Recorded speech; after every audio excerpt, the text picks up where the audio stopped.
he delivers this parcel, whatever, to someone he's delivered to many times before. But when the guy turned round, he was not as he looked before. Let's have a listen to what the guy said.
Right, welcome, guys. Welcome, welcome, welcome. This is Breakfast with the Brand, the number one podcast in the world for entrepreneurs and leaders who want to take their brands to the next level. I am your host, Junior Frederick, and I have with me Mr. Bobby Stealth. What's up, guys? Put it in the chat. How's everybody feeling? Put your flames in, and of course, let us know where you're listening in from. Bobby, what's up? Not much, Junior. Not much, brother. I'm feeling amazing this morning. I had a phenomenal talk, phenomenal conversation with a prospect this morning, and it went really well. Like there's something that happens, guys, when you get immune to no and you expect to hear yes. You become immune to no and you expect to hear yes, and it's like you never you never get shooken anymore. It's like you stop feeling nervous, you stop feeling fearful. You know the numbers. It's like they may say yes, they may say no, but at the end of the day, if they need this and they want this, they're going to buy it from us because we are the absolute obvious and only viable option for them. And that's a really good feeling. So I feel confident this morning. I feel confident in my competence. I know that I know what I know, and I know that I'm going to help people today. And that's a good feeling to have. So I did help the prospect, by the way. They loved the offer. They were meeting with me. They met with me yesterday. They met with me today. We should be finalizing and wrapping this thing up on Monday. It's already on the books. So it's like it's that feeling that really gives entrepreneurs, I believe, a sense of security that's real. The ability to know that your skill set is viable and that you can take that skill to the marketplace and make things happen. I'm feeling very confident this morning. How about yourself? I feel great as well. I feel great as well. Bobby, I feel like we're living in some really, really interesting times. I'm Yeah. very excited about, most of what's going on with the increase in business. I've been studying a lot of AI. I was studying it this morning again. I've been studying a lot of stuff, guys. So a lot of exciting things are coming up. A lot of exciting things. And here's what I want to say. I want to say adaptation. So being able to adapt to the way that the market is, being able to adapt to the flow and to be one with that flow in terms of where business is going. Like people who don't adapt, they get left behind. Nobody wants to get left behind. So as you grow in the business, you want to start to think about, okay, where is the market moving? And how can I position myself there? So by the time the winds of change, sort of brings everybody to that destination, you're literally right there waiting. So that's sort of how I'm feeling. Um, but looking forward to our conversation today, guys. For those of you who don't know, we're gonna be getting into sales, a little bit of sales, a little bit of branding, marketing. You already know. If you have any questions, go ahead, put them in the comments. We're gonna go ahead and take a quick 60-second break, and then when we come back, we're gonna dive right into the topic. So stay tuned. There's slow growth and then there's scale. There's incremental growth and then there's exponential growth. What I want to talk to you about is adding a zero to you and experiencing exponential scale. Incremental growth says 1 plus 1 is 2. Exponential growth says 1 plus 0 is 10. Incremental growth says 2 plus 2 is 4. Exponential growth says 5 plus 0 is 50. Guys, listen, when you add a 0 to you, you can add a 0 to the marketplace. You can add a 0 to the value that you bring. So you can add a 0 to your family, add a 0 to your legacy. This is what we're talking about. We're not talking about incremental, we're talking about exponential. I always say that business is a spiritual game. Just imagine when you combine your skills, your values, your abilities, your talents to something bigger than you, something greater than you, something like the power of exponential. That is adding a 0. Add a 0 to your competence, add a 0 to your confidence.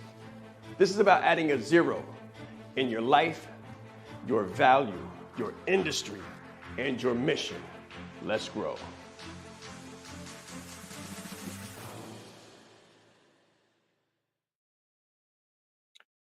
All right, guys. So welcome back. Let's get into it, Bobby. Let's grow. Absolutely. And one of the things that I wrote down that you talked about was advancements in your industry. So when Junior said I've been studying AI, I had a thought that I had to bring into captivity. had a thought that I had to bring into captivity. And that thought was, should I be studying AI? Nah, I'm finance. Now, the reason I brought that into a captivity is because I remember a class that I had to take in college, and that class was called technology and emerging technology and developments. And it talked about how every thing on the blockchain, various other technological advancements were impacting the financial sector and how the finance world was being adapted and transformed by it. So I wanted to share with everybody that here's Junior talking about AI and Junior talking about all these different technologies. Like you may have that same thought, like, I'm a specialist. I don't need to know that mumbo jumbo. I focus on this. I focus on this. But Junior is a copywriter, right? And he could take that same approach and say, man, I don't need to know this AI mumbo jumbo. But he's very smart in the sense that he understands that advancements in the world, advancements in society impact the citizens of those societies. So an advancement in technology and artificial intelligence is very well going to impact the financial structure. It's going to impact the copywriting structure, sales, marketing. It's going to impact everything. And if you're a citizen in a society that's being revamped as technological advancements take place, it's going to be very wise of you to understand how those changes impact your profession. So I just wanted to share that before we dive into sales, because I had a thought and I had to say, nope, that's not a smart thought, and then bring it back to school for myself. Um, so with that being said, guys, sales. One of the things that I love about sales is that once you get good at it, you never want to stop doing it. But until you get good at it, you never want to do it. Like imagine that. It's like when I think it's like communicating with partners. If you're not good at communicating with your partner, it's stuff you just never want to talk about. But once you get good at communicating with your partner, like you understand her or him, you know the nuances, the triggers, you've pretty much assimilated. You're one now. You're one in the same person, and you guys know how to really have good conversations. It's like you never table hot topics. Like you always deal with it right then because you know it's better to get it out of the way than to sit on it. And I see that happening in business a lot with sales. It's like as entrepreneurs, we're not always good at it. It's not always our favorite thing to do.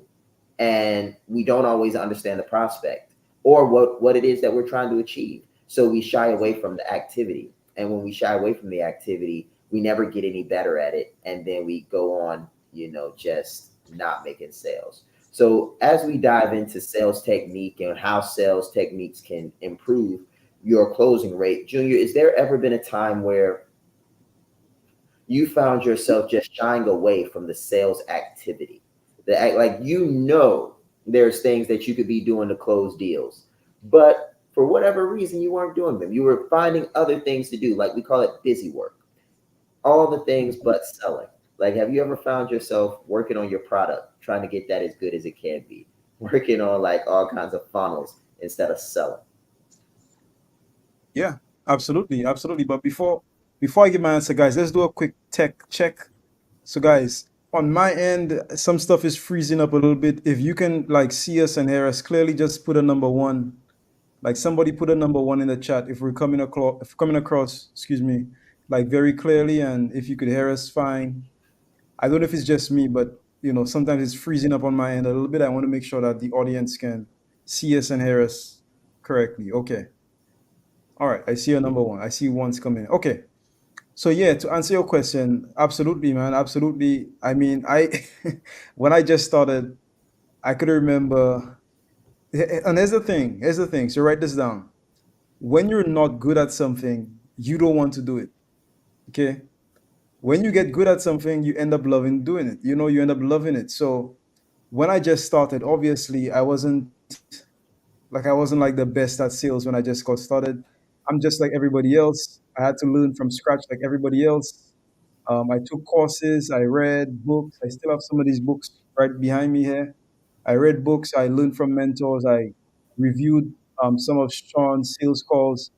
I went through the process just like everybody else. I put in my work, I've done thousands of calls. I've earned my knowledge, right? So a friend of mine used to say, be wary of unearned knowledge. So I've earned my knowledge, right? But before that, I can honestly say that I didn't like certain pieces of it. Like there's certain pieces of it you just don't like. Bobby, I can remember jumping on the phone, telling myself, like, I'm going to do 100 calls today. Bro, when I got to the first hour of calls, I told myself I must be on at least 50 calls. Went back to the CRM, I was on like 20 calls. I'm like, what is going on? So you mean I have like 5 more hours of this? It started to feel like a marathon. And sometimes, especially when you're that kind of perfectionist, you have that perfectionist personality. When you start working on something, so I might find something else to do. I might want to do that thing through to completion. Like I'm the kind of person, I have no problem when it comes to execution of tasks. I will start on a task and I will complete the task, like go all the way through to completion of the task. Like Bobby, I will sit there for 8 hours doing something until I get it done. Like that's execution has never been a problem for me. But the bad thing about that is if you have the kind of mindset where you run from challenges as opposed to running to them, then that becomes a problem because you end up never mastering the thing that you need to master. So just like I said this week, there's a saying where it says that the cave the cave that you fear to enter, therein your treasure lies. So if in other words, guys, if you're not great in sales and if you don't want to do sales, that's where your treasure is. Like if you don't want to get on the phone, that's literally pointing you in the direction of what you need to do. Now, Bobby, I talk about AI, but just to give you some context, I hated IT. I absolutely hated IT. IT was the only thing I did in IT class was just play games on the computer. That's what I did. I passed it though. I'm just letting you know. Of course, I had to pass. I never failed anything, but I just used to play games, man. I didn't like IT. I never saw myself being any kind of programmer or anything like that. But like I said, when you sort of mature, you recognize that hey, even if you don't like something, you don't always get to do what you like. Like life is not about doing what you like. Life is about being effective. So how can you be the most effective? You have to totally self recreate. You have to recreate yourself and become somebody new so that you can get to where you want to go. So this is a sort of like a huge leap for me. It's very uncomfortable. However, it has to be done. It has to be done, right? And I'm thinking long term. I'm not thinking about 6 months. I'm thinking about 2 years from now. I'm thinking about 3 years. So I'm on a 3 year, 5 year run. So 3 years, 5 years from now, check me, Bobby. Ask me where I am with the AI. I guarantee you, I'll have an entire business built, all automated, all sophisticated, all with AI. So, guys, I'm thinking about 3 years, 5 years, 10 years, 20 years. Okay. Now, for you, let's just talk about you for a little while and something else that I'm looking into. Now, check this out. So check this out, guys. I'm a coach, consultant, speaker, etc., etc. But I'm also studying, Bob. You know what else I'm studying? I'm That. studying. I'm studying DeFi. I'm studying decentralized finance. Okay. Bobby's the economics major. I'm studying decentralized finance. So why am I studying decentralized finance? 3 year, 5 year, 10 year run. That's what I'm thinking. Okay. So what I want to say is, guys, how are you preparing for the future? And by the way, these things are affecting sales. So let's bring it back to sales. Now you have automated lead generation via AI. You can do that. So, Bobby, how much time would it save you if you didn't have to get on the phone yourself? If you could have a robot make the calls, perfect script, perfect intonation, bro. If you could just put a robot on the phone, it sounded like a human. It learned the script, no mistakes, no errors. It could run the play. It could run it 9 to 5. It could run it California time. It could run it in the Filipino time. You name it. It never sleeps. Can you imagine the productivity? Can you imagine the hours? Can you imagine the time, the value, the money? Come on, man. I wouldn't even have to imagine. I could actually run the calculations. I'm skilled in that area. I could put it on a production possibilities curve and tell you exactly how much money I could make using that. And hold on. Here's the kicker. What if you could have three of them? What if Yeah, you could have four of them? Okay, that's all I'm saying. yeah. That's all I'm saying, guys. No, and I was just agreeing with you. You know, I don't want to stop your run there because I was just saying, yeah, you can really do a lot with something like that. And the name of the game in economics is all about efficiency, all about getting the maximum output out of the available resources. So if you've only got 24 hours in a day, such as everybody else does, how much value can you get out of 60 minutes? And that's a matter of how many bots can you get on a phone. Now that's a matter of how many phone numbers can you get access to. And that's a matter of how many of those phone numbers are qualified numbers. So it's really a matter of efficiency, efficiency, efficiency, and making sure that the output is maximized based on the input functions. And in this case, it would be an AI would be the input versus a human being.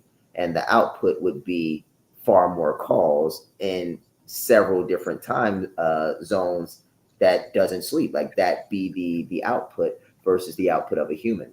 So it really takes me back to an old story that's American folklore. And I think the name of it is Old Man Henry. I don't know if you know this story, but Old Man Henry, I believe, if I remember correctly, John Henry or something, it was around the time that the train was created.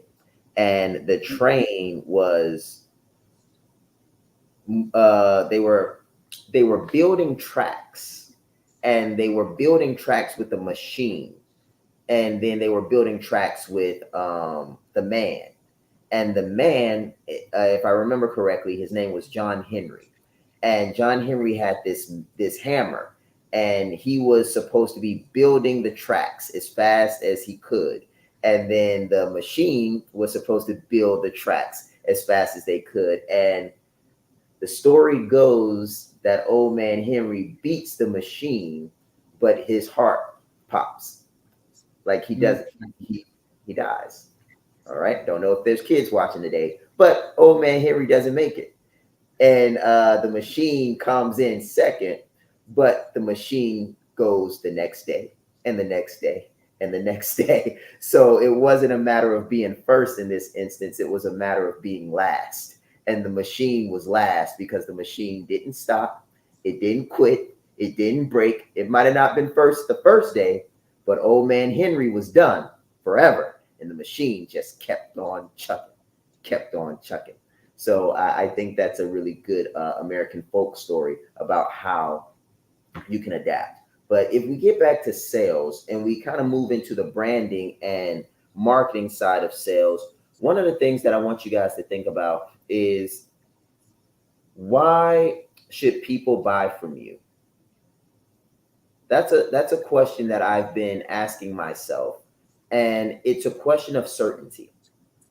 Because again, I'm reading The Way of the Wolf. And one of the things that he talks about is the 3 10s. You're going to keep hearing me talk about that until I'm done reading the book, because that's a part of his straight line method. So one of the things he's talking about is that every objection is based on uncertainty. Mm-hmm. That's what he's saying. He's saying like no objection is anything other than a lack of certainty. So once you have achieved certainty, or the prospect has achieved certainty on you, your product's ability to solve their problem, and the company that you work for, they're going to say yes. If they have the money, if they're qualified, they're going to say yes. So I ask you this question because most people aren't making sales because they're not certain of their product or their abilities or themselves. So Junior says this, and Shaan says this as well. You've got to close you before you can close anyone else. And this is why I highly recommend giving your services away for free when you're first getting started, because that's going to help you build certainty. in your ability to deliver the service. It's also going to give you some testimonials so that you know exactly what your ideal client, or what the clients that have trusted you, your early adopters, you're going to know what they say about your product. And that's going to give you some parameters of promising. So you don't want to overpromise and underdeliver. Instead, you want to say underpromise and overdeliver. Or, as Junior would say, overdeliver on both. Overdeliver on the promise, overdeliver on the actual service. Like, do both. But one of the biggest things that I see is that the certainty is not being transferred to the prospect. And when the certainty isn't transferred to the prospect, they don't buy. And sales is nothing more than certainty on your part. And then obviously the product and all that other stuff. But the sell itself, the actual transaction, comes from them being certain that they're making a good decision.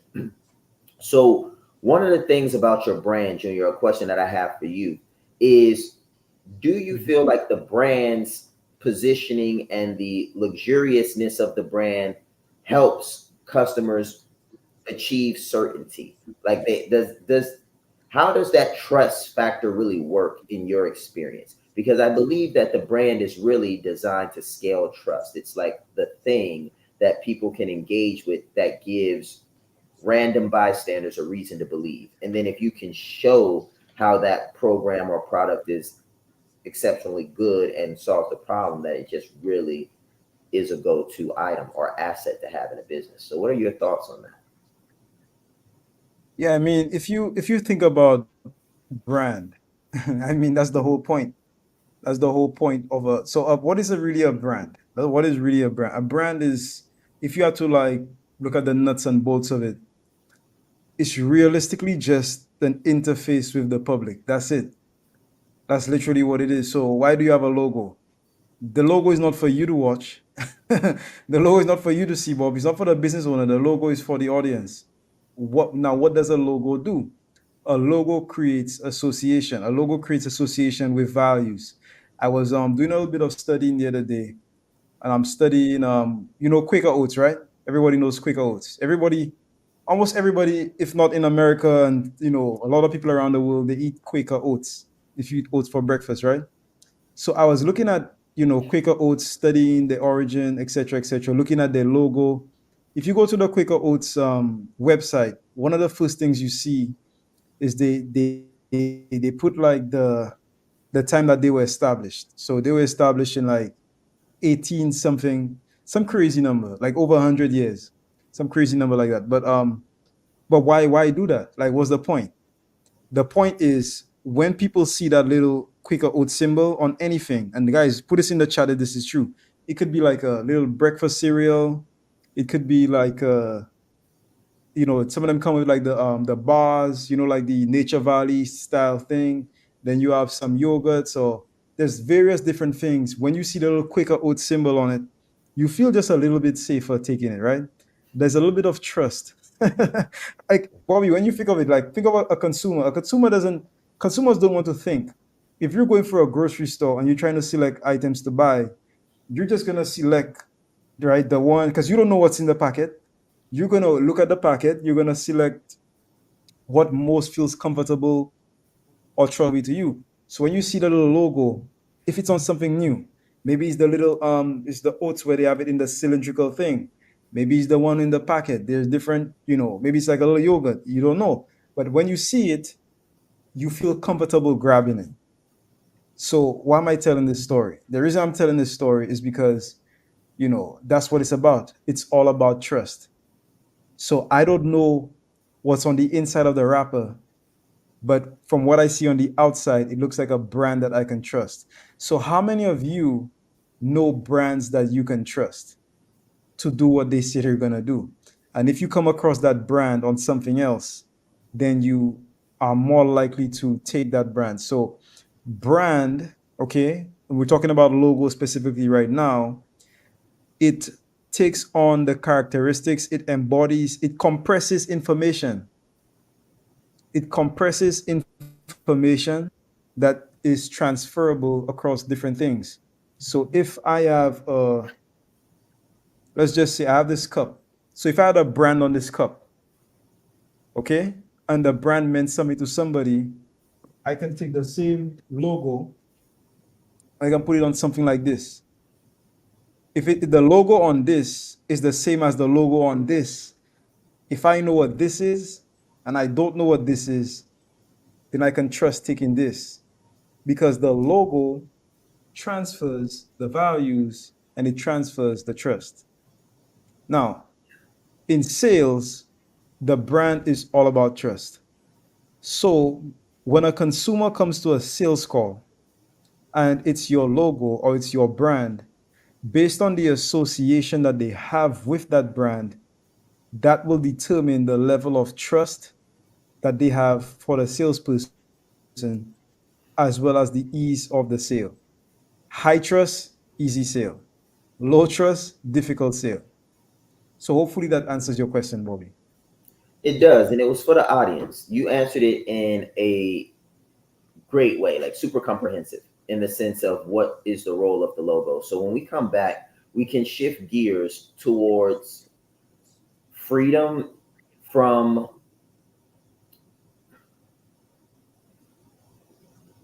I won't say freedom from. I'll say it differently, because we're on a freedom run, and freedom is why we do all of this. So we're trying to build a business, we're trying to build a brand, we're trying to build a program that people buy. Like, we're trying to build so much stuff, but sometimes we can forget why we're trying to do it. So when we get back, I definitely want us to remember why we got started, why we're doing this in the first place, the freedom. We talked about the 3 I's, but we haven't talked about the freedom in a while. The freedom that me and Junior have every day to show up 6 days a week in the comfort of our own homes and come to you guys. How many people can say that they can do that? And our bills are paid. Like, I'm paying my Wi-Fi, I'm paying my lights, I'm paying my mortgage. Like, all of my stuff are paid in order for me to come here. So that means I have a life that allows me to work from anywhere. Y'all have seen me in hotels. Y'all have seen Junior on the beach, and he's literally working. That's a level of freedom that many of our viewers want and can have. So we're going to talk about how the business is really structured in order to create that life for you, because it's only going to get better for me and Junior. Check us in 5 years. Check us in 10. Where will you be in 5 years and in 10? I said Shaan Ride East. I'm proud. I said Shaan Ride East. Leadership is not the brand they made for us. Listen, he brought fire, heat. He didn't hold back. 20 years down the line, what I could sell, why not serve first? Service over salary. Branding like a leader closes the gap for people who want branding. Speaking like a leader closes the gap for people who are nervous about speaking. If Steve Jobs would have speculated, we wouldn't have Apple.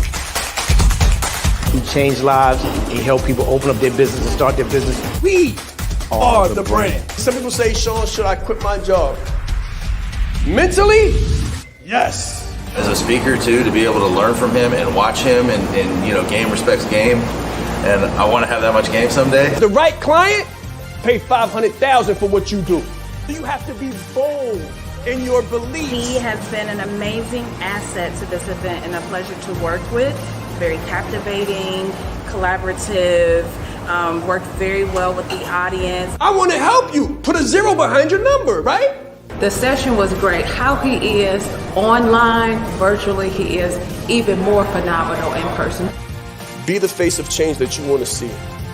Stop asking questions and start giving demands. The entire team has just been absolutely incredible. They are a joy to work with. They go above and beyond. Give yourself a round of applause. Yes, yes, yes. It's very important that you know yourself to the highest degree possible, because it's through knowing ourselves that we're able to know other people. You are the most important person in the room, and the better that you know yourself, the better that you're able to communicate to others. So you're not only playing the game knowing who you are, but you're also playing the game knowing who everyone else is, so that you're not playing blind. He's extremely engaging with people. He has a fantastic smile, and he's just very high energy person. This is called leadership development. So we have to be independently knowledgeable and considerate to know who we are so we can more effectively know who other people are. As the leader, it's your responsibility to allocate resources in the right places. If you don't know how to communicate effectively, you're losing the battle.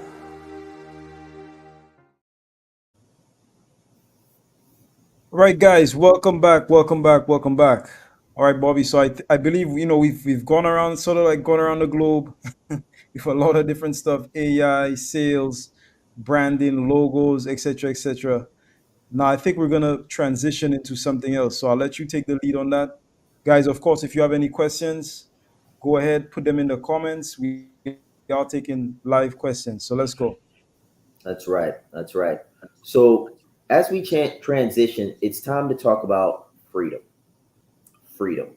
Why we do this, why this is even important, and what it's all for. I remember a man saying that I may not agree with what you say, but I will fight for your right to say it. That individual's name is Voltaire. He was a French philosopher and revolutionary. And what I really love about that statement is that it speaks to the ability to express yourself. And I think that's what many of us really want. We want to live a life of expression. We all have passions and dreams and aspirations. And what these 9 to 5s can sometimes feel like is prisons, even if you love it. You can love your job and grow to hate it at a point when you want to do something that your job won't allow you to do.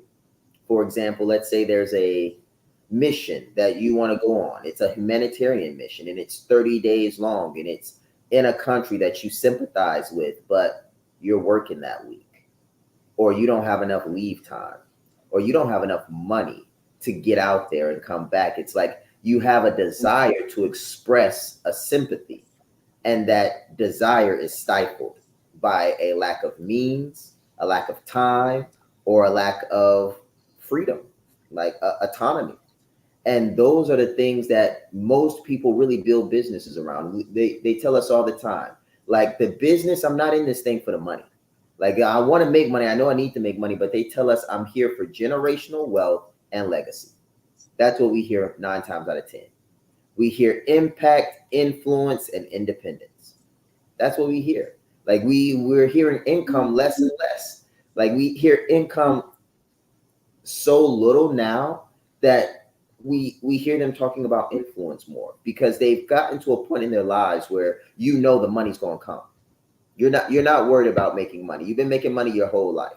You're ready to make an impact. You're ready to have influence. So what I want to talk about with Junior as we move forward in the last 30 minutes is, how does the brand and launching the brand actually impact your ability or expedite your freedom? Shaan made an entire series called Freedom Run, and it was talking about getting your freedom papers. And your freedom papers was like your LLC. And then your LLC that is running properly is you getting closer and closer north.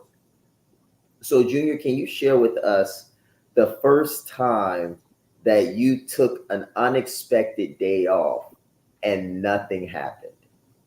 Like, in business, you've got the freedom to really say, I closed this deal, that deal, this deal. I got money coming in on monthly recurring revenue. You woke up, your wife said, I want to go to the beach. You looked at your watch and you said, go to the car. I'm playing. He just did it. Bobby, I do that all the time. Do that all the time. I did that this week, man. I just, I love working, but if I feel like it, I'll just take a day off and nothing breaks. So I mean, but the first time, I can't remember exactly the exact moment it was, but I mean, what I can vaguely remember was that sometimes, guys, that happens to you sort of like by force. Let me explain what I mean. Let's just say you have a power outage or something, and there's literally nothing you could do. I mean, you might as well take a break. Um, of course, sometimes, especially when you're in the beginning phase of the business, you feel like you really cannot take a break. Something I realized though, Bobby, is that sometimes it's better to take a break. If so, let's talk to the beginning entrepreneurs, people just starting, still trying to grow the business, etc., etc. The biggest hurdle for a beginner entrepreneur is their perspective. You have to change your perspective. You cannot keep like literally running the same programming. Now, put it in the chat if you can relate to what I'm talking about. It's like, let's say you're trying to get clients. You keep doing the same thing over and over, like every single day. It seems like you're working towards the business, you're putting in the work, you're spending the 4 hours, 5 hours, but at the end of the day, you're just not, for whatever reason, you're just not getting the result. You're just not getting the result for whatever reason. You don't understand why. You just know you're working a lot, but you're literally not seeing anything coming in. Put a one in the chat if that's you. So I've been there, okay? And what I did was I took a break to change my perspective. So in the book, I had it somewhere around there, but it's called U squared. The owner says you don't always have to try harder. Sometimes you just have to try different. And that was Dr. Price Pritchett. Sometimes you just have to try different, meaning that you need a different way of looking at things. You need a different perspective. And what the break does, Bobby, is the break allows you to sit back, get on the outside of the bottle, and really look at the inside, or rather, get over the business, and then look on the inside and see what you're doing wrong, where you need to change, what can you do better, okay? And that's very, very useful. That, in fact, is more productive than the activity you would have done anyways. Changing your perspective, that changes the entire trajectory of your business, is a lot more productive than, continuing on the same old path. That's why, as a CEO, you need to set some time for what they call visioneering. So you should be actively building the vision of the business, but also learning, shifting, changing your perspective. So, in short, a break is sometimes necessary, and I take regular breaks. That's beautiful. That's beautiful. I remember my most memorable. It might have not been my first, but it was my most memorable. I was out with my wife, and she just randomly was like, I want oysters. And we have two little girls. So we had to take our kids with us. And I was just like, get in the car, dress the girls up, and let's go. And we drove out in the middle of the day for lunch, and so she could get oysters at this very popular restaurant. And what really blew my mind is in the US, you don't always see Black families together. It's just the honest truth. Like you don't see a lot of us married, you don't see a lot of our kids together, and you don't see us affluently living lives. And I remember them looking at us almost like we were at a museum. Like they could not believe there was a Black man with his wife and his kids sitting outside in the middle of the day, enjoying the sun, ordering oysters. And at that moment, I knew, well, I've arrived to a certain level. Like I've arrived to a certain point where I'm in places and I'm getting interesting stares. But it was a good feeling all at the same time because they complimented us. They weren't rude and they weren't mean. It was just they were shocked. They were like, huh?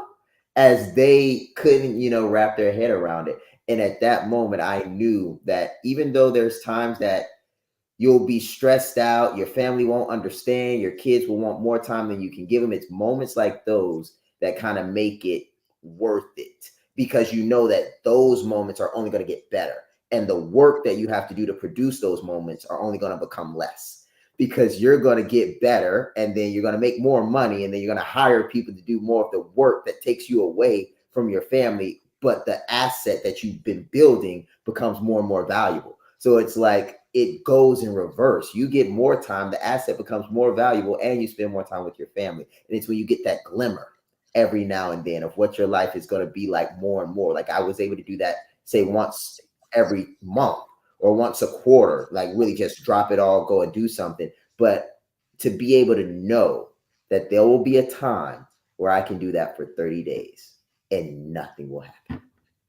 I could literally leave the country, take my wife and kids first class, and live in a hotel and not have to look at the price.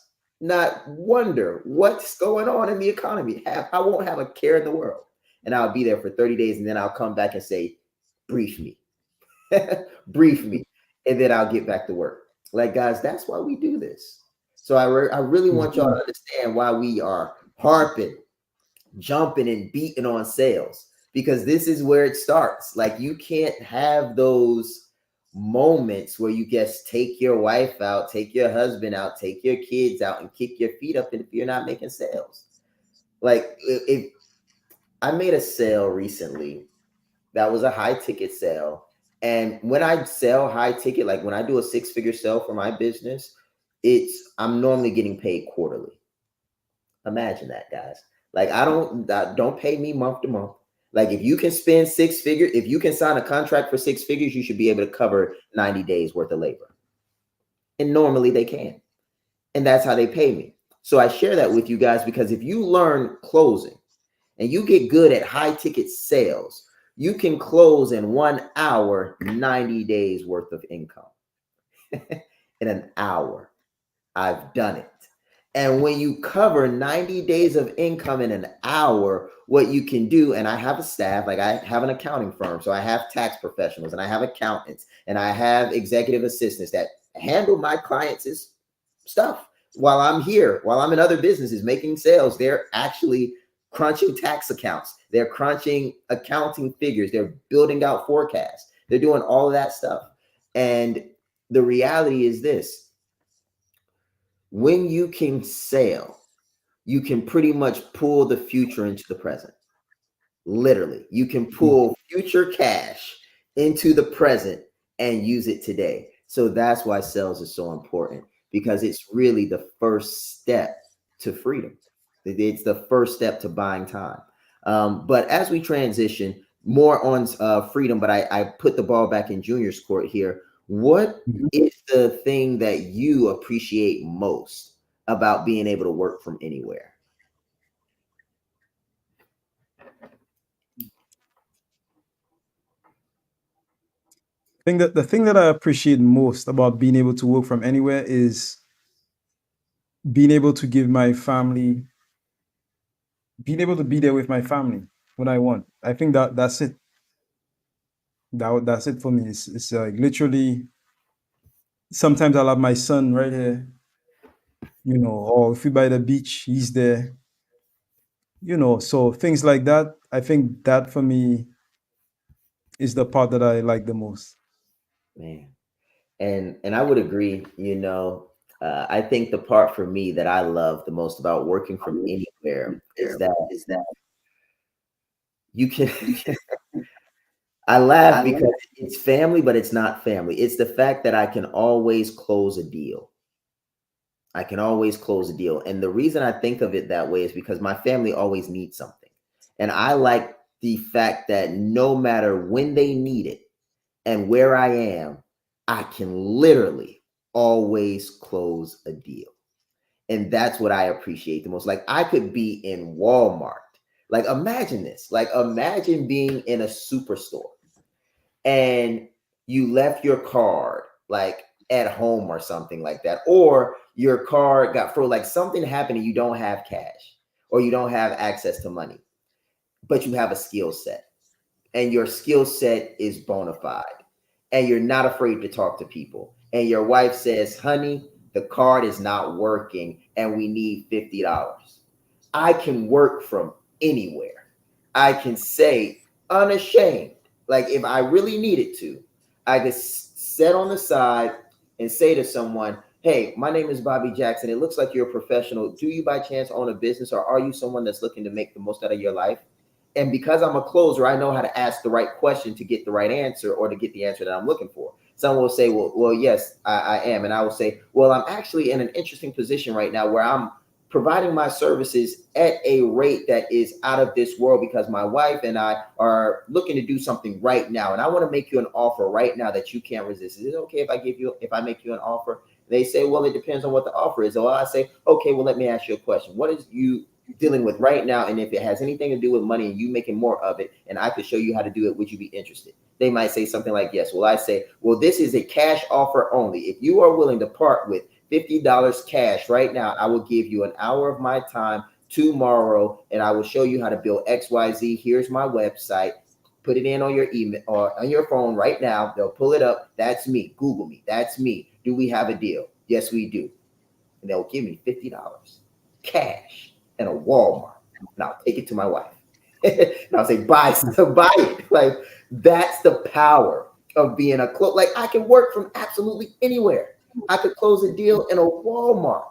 I could close a deal on the street. I could close the deal on an airplane. I've literally closed deals with waitresses. They're bringing me my food. I'm talking to them. They're telling me about their life and what they want to do with their business. I say, do you have a coach? Like, I could close a deal anywhere, guys. And that's the type of freedom and power and like independence that most people really want.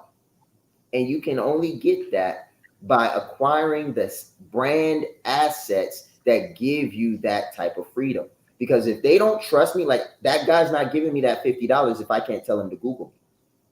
See, I have to know how to close them. I have to know how to sell it, but I also have to have the asset.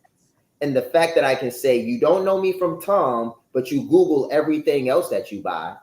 So Google me like you do everything else. And when you find that I am as legitimate as everything else that you've ever Googled and purchased, go ahead and let's do this. So you got to have the brand. You got to have that brand assets, and you've got to have the ability to sell and close. But if you can do that, brother, you can be in Alaska and make a sale. So what are your thoughts on that, Junior, as we get ready to close out? Yes, really being able to literally never be broke because you always have the capacity to sell something. Yeah. I mean, I agree. That's the point. That's the point of it. That's the point of having the skill set. So I definitely, I mean, that's something I've always said. Like I could remember coming to America for the first time and literally just seeing money everywhere. And I'm thinking to myself, how are people broke in America? If you're in America right now, let me tell you something. America, Bobby, I think people need to travel to like third world countries. And by the way, I love America and I love Americans, but some Americans need to travel to third world countries to realize the money that's like literally under their feet right now. If you're in America right now, you can close a deal. Just walk out. I'm telling you, bro. Yeah.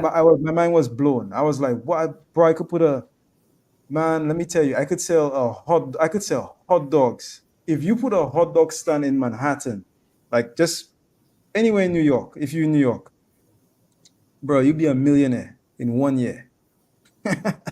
You'll be a millionaire. The hot dog will sell itself. All you have to do is just, hey, here you go. If you have great skills, you'll be a millionaire in a year. That's It's right. it's just crazy. It's crazy. So that, Bobby, is very, very powerful. The other side of that is also the power of influence. So that's the other side of it, the power of influence. So being able to influence people, and for good, of course, being able to influence people for good, right? We only use our stuff for ethical means, ethical purposes, and being able to help people to overcome themselves. That's the other part, because I use that skill regularly to just coach people on a daily basis. People that I meet, I feel like they need to start to look at things in a different way. Yeah. I say, go for a little coaching conversation, give them a little motivation, put them on a different path. So that's also the other part of that skill. All right, guys. So we're gonna wrap it up here for today. Thank you so much. This has been Breakfast with the Brand. If you have any questions, just send me a message. Send me a message at 646-259-3051. That's 646-259-3051, or go to www.shawnrice.com. Schedule a call, fill out the information, and we will talk to you later. Have a phenomenal weekend. Let's grow.